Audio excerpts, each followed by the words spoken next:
Bienvenue pour cette émission de Déclencheur. La photo, comme vous ne l'avez jamais entendu. Toutes les semaines, Déclencheur vous propose d'excellentes émissions sur la photo. Avec Benoît Marchal. À télécharger et à écouter où vous voulez, quand vous voulez. Invité cette semaine, Thierry Soré. Quand on cherche de l'info sur la photo, sur l'image en général, on se rend bien compte qu'il y a ce que j'appellerais le piège du graphisme. C'est-à-dire que j'ai la chance d'avoir une perception, un style qui est assez graphique. Je crois que ça plaît, on me l'a souvent dit.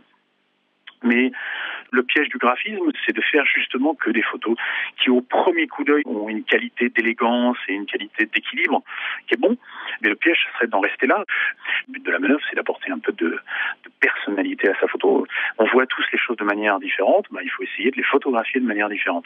Un groupe de voiliers au départ, ça donne toujours des images assez percutantes pour peu qu'on trouve le bon cadrage, mais c'est une image d'action assez facile à trouver. Mais justement, ce qui est intéressant, c'est de se dire, voilà, qu'est-ce que je peux amener d'un peu différent ?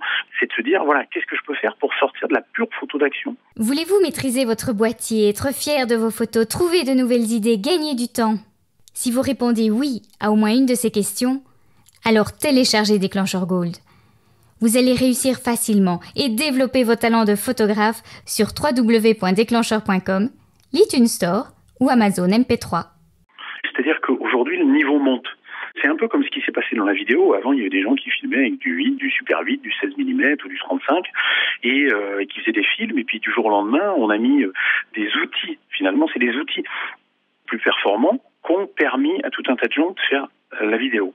Bon, aujourd'hui, dans le cadre de mon boulot, par exemple, pour un site de kite, je reçois énormément de vidéos.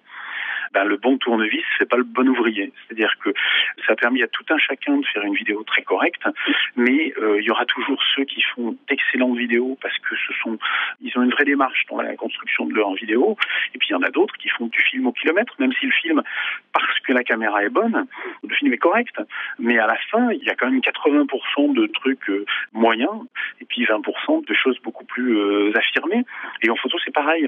Aujourd'hui, la photo, c'est quelque chose d'accessible. Ça devrait rendre la majorité des photographes très modestes. Je prends un autre exemple, les bateaux classiques. Souvent, on dit, quand on voit un bateau classique, donc ces fabuleux voiliers en bois, qui ont des gréements, des voiles qui sont très belles. Donc, souvent, il y a des gens qui disent « Ah, c'est une belle photo ». Oui et non. Souvent, c'est un beau bateau en photo, mais c'est pas forcément une belle photo. Ça donne une belle photo parce que le sujet est beau. Mais souvent, la question qu'il faut se poser, c'est je prends un beau sujet, mais qu'est-ce que je peux faire pour que ça soit une belle photo d'un beau sujet ? L'interview complète en audio est réservée aux membres de Déclencheur Gold.